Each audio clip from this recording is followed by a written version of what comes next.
Bonjour, je suis Frédéric Serrière, je suis conseiller en stratégie sur le marché des seniors et la silver economy, mais également entrepreneur puisque j'ai soit créé soit investi dans des entreprises concernant l'impression 3 dimensions, l'intelligence artificielle et le marché des seniors. Dans cette vidéo, je voulais vous présenter les résultats d'une étude que nous avions réalisée récemment, en février 2018, lors d'un événement qui s'appelle Aging Fit, qui est un événement européen sur le vieillissement et la santé, qui s'est déroulé à Nice en février 2018. Et à l'occasion, nous avons réalisé un baromètre, une étude sur les professionnels des EHPAD et des hôpitaux concernant les technologies de l'information et de la communication. On a essayé de savoir un petit peu ce qu'ils pensaient de ces outils. Donc l'étude a été menée en France, en Allemagne, en Espagne, en Suède et en Grande-Bretagne. Concernant la méthode, tout d'abord, nous avons interviewé donc 40 employés ou directeurs d'EHPAD et d'hôpital en Allemagne, France, Espagne, Suède, Grande-Bretagne. C'était réalisé non pas en janvier 2017 comme c'est marqué, mais en janvier 2018. Et sur le thème des technologies de l'information et de la communication, qui leur sont alors actuellement solutions qui leur sont actuellement de plus en plus proposées dans leur cadre de leurs activités. Donc on leur a posé la question, quel est le but de ces technologies pour vous, salariés ou dirigeants de ces structures, quel est le but, l'objectif de ces équipements, des équipements qu'ils utilisent notamment. Donc la première réponse est comprendre les besoins des seniors et mieux comprendre leurs attentes. Donc ça c'était un point important qui nous avait été dit. Effectivement, nous avons besoin d'outils qui mesurent ou qui permettent de savoir les attentes des seniors beaucoup plus rapidement et lorsque le besoin s'en fait sentir. Le deuxième point, et ça c'est un grand thème, ça c'est quelque chose qui revient très souvent, c'est la volonté de simplifier leur travail. Effectivement, on s'aperçoit que par exemple dans les EHPAD ou dans les maisons de retraite dans plusieurs pays, les salariés sont très saturés de travail et ils ont besoin d'outils informatiques pour soulager le travail. Alors dans cette simplification de travail, il demande à ce que ces technologies de l'information et de la communication puissent s'occuper des tâches secondaires pour qu'eux puissent se concentrer sur les tâches prioritaires. Alors par exemple, c'est des systèmes qui permettent la nuit de savoir quel résident ou quel patient est couché ou debout, de façon à pouvoir non pas faire le tour de toutes les chambres ou de tous les appartements, mais de pouvoir se concentrer sur les chambres et les résidents qui ont vraiment besoin d'aide à chaque moment. Donc ça c'est un sujet. L'autre solution, c'est par exemple des robots qui vont permettre aux résidents des EHPAD et des maisons de retraite en Europe de pouvoir appuyer sur un bouton, le robot vient les chercher et le robot va les guider notamment vers les toilettes ou vers un lieu que le résident aura choisi, ce qui va permettre aux résidents de pouvoir se déplacer plus facilement dans l'établissement et sans avoir besoin nécessairement de l'aide d'un personnel soignant ou d'un personnel de l'établissement, ce qui va également soulager ce personnel. Le quatrième point, c'est de répondre plus rapidement aux urgences. Ça concerne par exemple les appels d'urgence, mais aussi les chutes également dans les maisons de retraite et les EHPAD. Pouvoir intervenir plus rapidement. Donc c'est des systèmes qui vont détecter par exemple les chutes et alerter directement et très rapidement lorsqu'une chute apparaît. Le cinquième point, ça c'est les hôpitaux.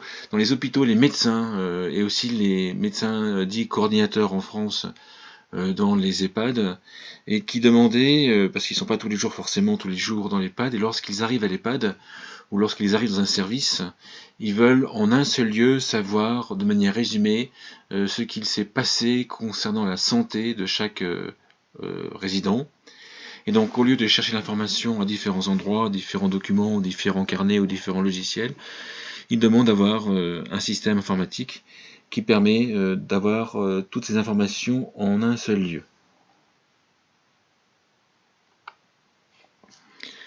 On leur a également posé la question, pour vous, quel est le potentiel de ces technologies et comment est-ce qu'ils voient leur développement?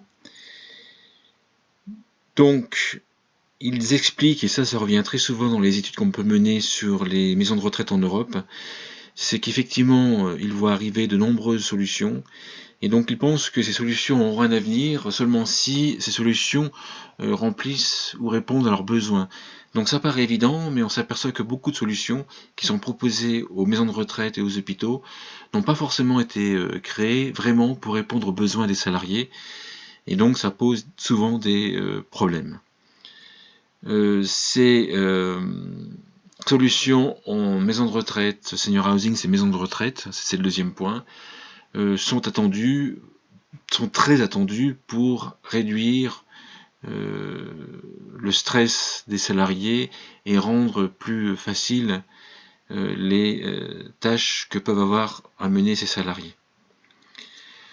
Le troisième point concerne le problème de financement. Effectivement, on s'aperçoit que pas mal d'EHPAD et de maisons de retraite en Europe ont testé ces solutions en question parce qu'ils ont eu des financements, notamment européens, mais pas que, et ils n'ont pas le budget de fonctionnement ou d'achat de ces solutions pour les maintenir en activité une fois que le pilote ou la solution testée a été testée. Donc ce qu'ils veulent, c'est des solutions qui sont cohérentes avec des budgets de fonctionnement et des budgets d'achat de ce genre de solutions.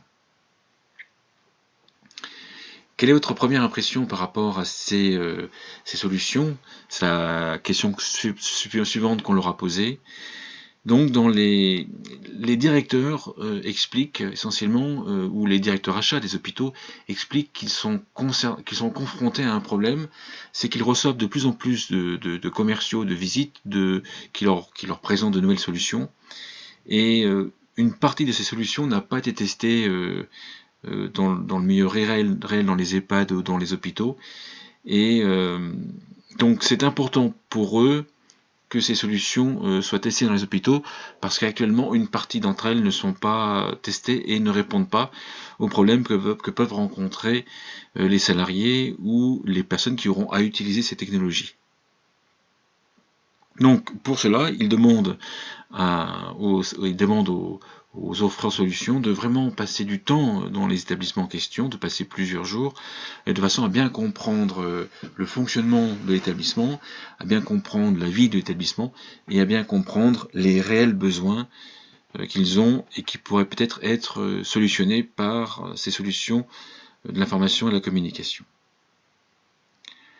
Le troisième point, et ça c'est un point qui rejoint d'autres études que nous avions réalisées, c'est qu'on s'aperçoit que des technologies, certaines ne peuvent être installées que lors de la création de l'établissement ou lors de la rénovation de l'établissement. En fait, ça concerne les technologies qui sont lourdes. Par exemple, lorsque je pense par exemple au sol intelligent, notamment le sol intelligent de Target, qui est une boîte, une société au Luxembourg. Cette technologie demande vraiment d'installer quelque chose sous les revêtements des sols.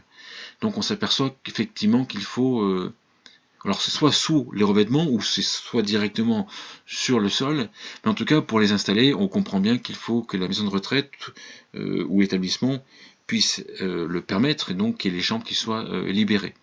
Donc ces solutions sont essentiellement installées lors de la création de ces établissements ou lors de la rénovation de ces établissements.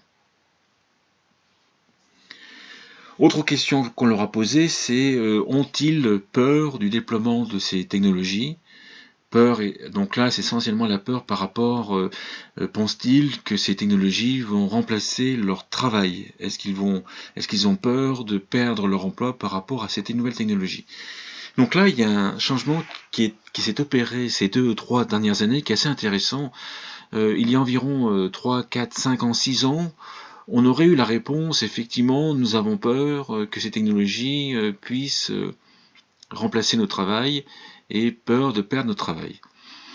Et actuellement, il y a une tendance qui se dégage, et ça ressort dans l'étude en question, que les salariés s'aperçoivent que leur travail, déjà ils sont saturés de travail, que leur travail demande une complexité Et ils ne pensent pas à l'heure actuelle, dans les solutions qu'ils ont vues apparaître, ils ne pensent pas que ces solutions puissent remplacer les tâches principales et remplacer leur travail. Donc effectivement, ils commencent à voir, et ça c'est assez récent, ces solutions en question comme une aide et pas comme une solution de remplacement. Alors qu'il y a environ plus de 5 ans, certains avaient plutôt peur que ces solutions puissent remplacer leur travail. L'autre peur, c'est qu'une partie de ces solutions sont trop chères en fait pour être achetées et pour qu'elles équipent les établissements. Trop chères et n'apportent pas des gains de coûts suffisamment importants. Donc ça c'est un point important, c'est que la solution, et j'en parle d'ailleurs dans une chronique dans une autre vidéo que j'ai réalisée, que vous pouvez trouver sur comment proposer sa solution, innovation, service ou produit à un EHPAD, j'en parle également, mais ça concerne aussi les hôpitaux, c'est qu'il faut bien vérifier que la solution qui va être proposée puisse proposer un gain de coût. Et s'il y a un gain de coût direct sur celui qui va l'acheter, notamment pour l'EHPAD ou l'hôpital, ça sera plus facile à ces établissements pour justifier l'investissement de ces solutions en question. Donc voilà ce que je voulais vous dire rapidement concernant l'étude que nous avons réalisée en février 2018 sur les technologies de l'information et de la communication auprès de salariés d'établissements, d'hôpitaux et de maisons de retraite dans les 5 pays européens. Je suis à votre disposition pour échanger plus en avance sur ce sujet en question et vous pouvez me joindre à fserrière@frédéricserrière.com.